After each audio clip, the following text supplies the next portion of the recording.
बचपन गरीबी में कटा।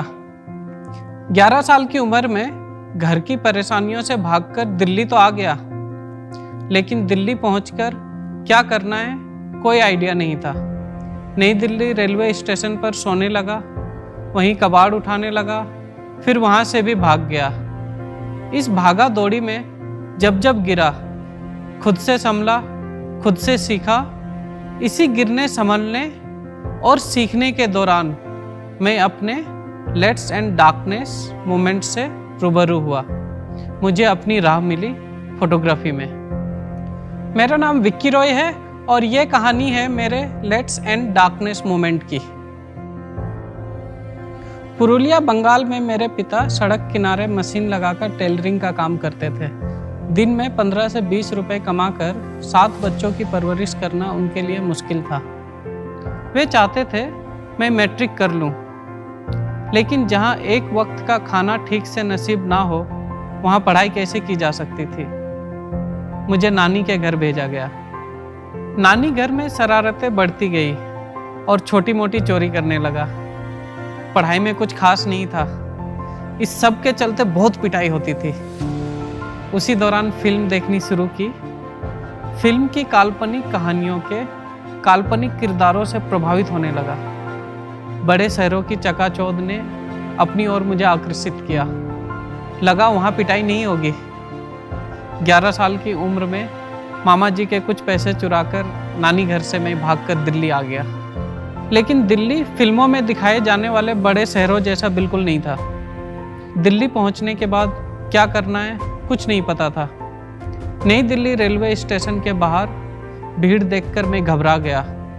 रोते हुए मैं प्लेटफॉर्म पर वापस आया और एक कोने में बैठ गया।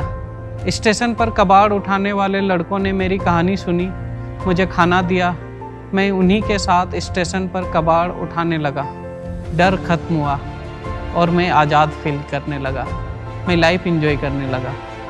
धीरे धीरे पता चला कि स्टेशन की लाइफ भी आसान नहीं है। वहाँ भी मार पड़ने लगी, कभी पुलिस से, कभी पब्लिक से, तो कभी लड़कों से। मैं स्टेशन से भी भाग गया। इससे बेहतर लाइफ तो घर पर ही थी। बस यही सोचकर इधर उधर भटकता रहा।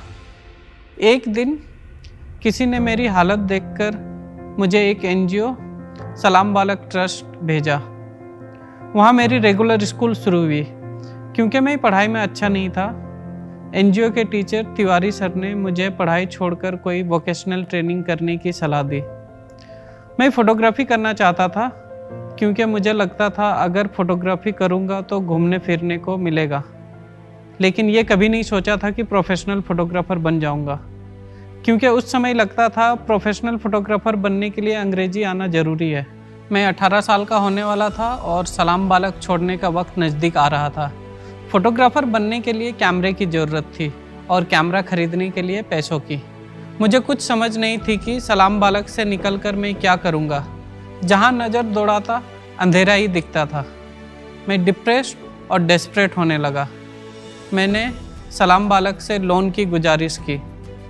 28,700 रुपये का लोन मिला, जिससे मैंने फिल्म कैमरा ख़रीदा और फ़ोटोग्राफी शुरू की। दिन रात प्रैक्टिस करता रहता और कुछ ही महीनों में फ़ोटोग्राफी के टेक्निक सीख गया। सलाम बालक से निकलते ही मुझे फ़ोटोग्राफी असिस्टेंट की नौकरी मिल गई थी। हालांकि काम शुरू करने के 3 साल के बाद मेरी पहली फ़ोटोग्राफी एग्जीबिशन दिल्ली के इंडिया हैबिटेट सेंटर में लगी। लेकिन मैं अपने काम को लेकर कॉन्फिडेंट नहीं था। खुद को फ़ोटोग्राफ़र तो कह सकता था, लेकिन प्रोफेशनल नहीं, क्योंकि मैं अभी भी फ़ोटोग्राफी असिस्टेंट ही था। लेकिन फिर लेट्स एंड डार्कनेस मोमेंट ने मेरे लाइफ में दस्तक दी। न्यूयॉर्क में वर्ल्ड ट्रेड सेंटर के रिकंस्ट्रक्शन फ़ोटोशूट के लिए दुनिया भर से 4 फोटोग्राफ़र चुने गए, जिनमें से मैं एक था। उस दिन पहली बार मुझे अपने काम पर कॉन्फिडेंस आया। फिर जब फोर्ब्स एशिया 30 अंडर 30 के सूची में मेरा नाम आया, तो अपने काम को लेकर मेरा कन्विक्शन और भी बढ़ गया। मुझसे कई बार पूछा जाता है कि आप ज़िंदगी में स्ट्रगल करते लोगों को क्या सलाह देना चाहोगे, और हर बार यही कहता हूँ, छाया अंधेरा हर ओर पर तुझे उससे क्या।